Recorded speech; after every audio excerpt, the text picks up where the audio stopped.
कडूंचे आभार. आमदार बच्चू कडू महायुती धर्म पाळावा लागेल असं रवी राणा यांनी म्हटलंय. बच्चू कडू लोकसभा निवडणुकीत नवनीत राणा यांना पाठिंबा देणार असल्याचं कळून आलं असून बच्चू कडू यांच्या प्रहार संघटनेचे एकमेव आमदार वेगळ्या वाटेवर, कारण त्यांना प्रहारवर विजयी होणार याची शाश्वती नाही. लोकसभा निवडणुकीत नवनीत राणा यांना बच्चू कडू यांनी मदत केली तर बच्चू कडू यांना लोकसभा निवडणुकीत मदत करू असं आश्वासन दिलं असून लोकसभा निवडणुकीत बच्चू कडू यांनी राजकारण केलं त्याचे परिणाम होतील. बच्चू कडू यांनी आपले आमदार सांभाळले पाहिजेत असं वक्तव्य रवी राणा यांनी केलंय. असं आहे की बच्चू कडूंनी जे बोलले, मला असं वाटतं मी त्यांचे धन्यवाद मानेन की त्यांनी अशा प्रकारे ऑफर दिली. अनेक बावनकुळे साहेबांनी सुद्धा बोलले होते, त्यांचे मी धन्यवाद मानले होते. पण सगळ्यांना आपापला महायुती धर्म पाळावा लागेल. ज्या पद्धतीनं आपण महायुतीमध्ये सगळे काम करतो, आज भाजप हा सगळ्यात मोठा पक्ष आहे. एकनाथजी शिंदे आहे, अजितदादा पवार आहे, RPIचे रामदासजी आठवले आहे. रामदासजी आठवलेंनी जसं सांगितलं 2 दिवसाआधी की नवनीत राणाला माझा पाठिंबा आहे. अशा अनेक सगळ्यांना आपापला नैतिक जबाबदारी म्हणून पाठिंबा द्यावे लागेल. नैतिक जबाबदारी महाविकास आघाडीचा घटक बनावा लागेल. कारण खासदार नवनीत राणा युवासेना पक्षाच्या खासदार आहे आणि त्यांनी आम्ही देशाचे पंतप्रधान मोदीजी, देशाचे गृहमंत्री अमित शाह साहेब आणि राज्याचे उपमुख्यमंत्री देवेंद्र फडणवीस साहेब, हे यांना आम्ही नेते मानतो आणि या आघाडीचं पालन कसं केलं पाहिजे ते वरच्यांना चांगलं ठाऊक आहे.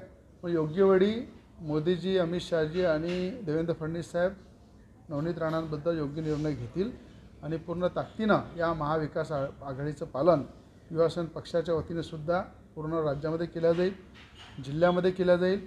जो महाविकास आघाडीचं पालन करल त्याला उद्या विधानसभेमध्ये सुद्धा अचलपूर असो तिथे सुद्धा ताकदीनं युवासेना पक्ष त्यांना सपोर्ट करेल. पण याच्यामध्ये कुठल्या प्रकारचं जर राजकारण झालं तर आज जर खासदार नवनीत राणा खासदारकीसाठी उभे आहे, महाविकास आघाडीचे सगळे घटक काम करत आहे, एखादा घटक जर कुठे वाकडा चालत आहे त्याला सरळ करण्याचं सुद्धा यंत्रणा ह्या विधानसभेमध्ये आम्ही दाखवू. कारण प्रत्येकाला इलेक्शन लढावं लागते, प्रत्येकाला एकामध्ये सहकार्य घ्यावं लागते आणि नक्कीच बच्चू कडू साहेबांनी ज्या सहकार्याची भूमिका पुढे घेतलेली आहे तर मला असं वाटतं ते आघाडीचं पूर्ण पालन करून ते नवनीत राणाला पाठिंबा देतील, त्याच्यामध्ये काही शंका नाही आहे. राजकुमार पटेलचं मला सगळं माहीत आहे, कारण की राजकुमार पटेलचे सुद्धा माझे संबंध चांगले आहे. मागच्या वेळेस भाजप त्यांना देवेंद्र फडणवीस साहेबांना मी विनंती केली होती की राजकुमार पटेल यांना भाजपची सीट द्या, पण ते कुठे काही कारणात देऊ शकले नाही, काही राजकीय अडचणी आल्यामुळे देऊ शकले नाही.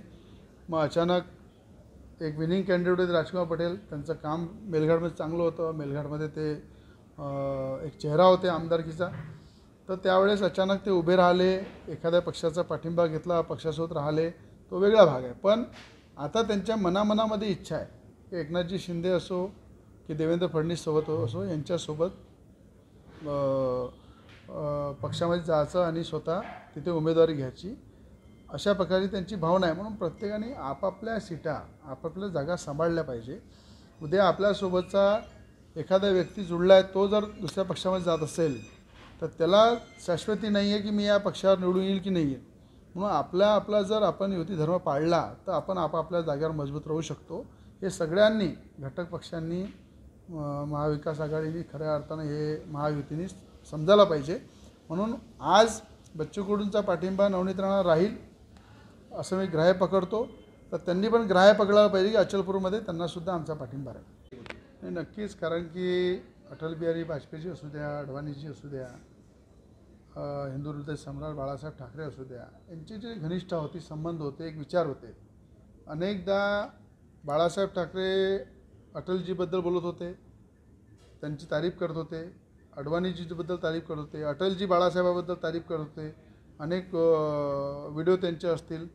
पण माझं म्हणणं असं आहे की उद्धव ठाकरे यांनी कारसेवक म्हणून किंवा बाबरीमध्ये किंवा राम मंदिरामध्ये त्यांचं योगदान काय, संजीव राऊतचं योगदान काय. जसं आता उपमुख्यमंत्री देवेंद्र फडणवीस साहेब बाबरीच्या वर चढताना त्यांनी एक फोटो त्यांचा ट्विट केला, तेव्हा ते कारसेवेमध्ये जेलमध्ये होते, अनेक लोक कारसेवेमध्ये जेलमध्ये होते, त्यांनी संघर्ष केला, लढाया लढले, म्हणून आज राम मंदिराचा आज मोदींच्या प्रयत्नाने आज पूर्णपणे आपण राम मंदिर पूर्ण होत आहे, त्याचं उद्घाटन होत आहे. पण एक तरी ट्विट दाखवा की उद्धव ठाकरेंनी कुठे आंदोलन केलं असेल, कुठे मोर्चामध्ये भाग घेतला असेल, शेतकरी आहे, आदिवासी आहे, कार सेवक म्हणून असू द्या, की कुठल्या महाराष्ट्राच्या प्रश्नाबद्दल एखादा विषय मांडला असेल, रस्त्यावर उतरले असेल, एक ट्विट संजय राऊतनी उद्धव ठाकरेंचं करा. किंवा संजय राऊतनी सुद्धा या राम मंदिरामध्ये किंवा बाबरीच्या विषयामध्ये कुठे त्यांचं योगदान असेल, कुठे त्यांनी रस्त्यावर उतरून आंदोलन केलं असेल. संजय राऊत हे स्वतः निवडून येऊ शकत नाही, त्यांना राज्यसभेमध्ये जावं लागते. आज तुम्ही उद्धव ठाकरे बोलात, त्यांना MLC बनावं लागते. तर या लोकांकडनं काय अपेक्षा ठेवणार, ज्यांनी पूर्ण बाळासाहेबांचे विचार विकले, ज्यांनी बाळासाहेबांनी हे पण सांगितलं होतं व्हिडिओमध्ये, जेव्हा काँग्रेसच्या दरवाजामध्ये शिवसेना जाईल तेव्हा मी शिवसेनेचं सेटर बंद करून टाकेल दुकान. आणि बाळासाहेबांनी कधी हा विचारही केला नाही की 10 जनपदला सोनिया गांधीकडे जाऊन त्या ठिकाणी 10 जनपदला काँग्रेसच्या दारामध्ये जाऊन उद्धव ठाकरेला भीक मागावं लागेल सीटासाठी. आणि ती वेळ जर त्यांनी आणली तर मला सांगा, यांच्यामध्ये बाळासाहेबांचे विचार कुठे त्यांच्या शरीरामध्ये उरले आहे का? पूर्ण उद्धव ठाकरे हे पूर्ण असफल झाले आहे बाळासाहेबांच्या विचाराला घेऊन चालण्यासाठी.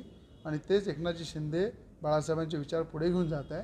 म्हणून यांना संजय राऊत असू द्या की उद्धव ठाकरे असू द्या, यांना कुठलंही ट्विट करणं किंवा कुठलंही हिंदुत्वावर भाष्य करणं हे यांना शोभत नाही.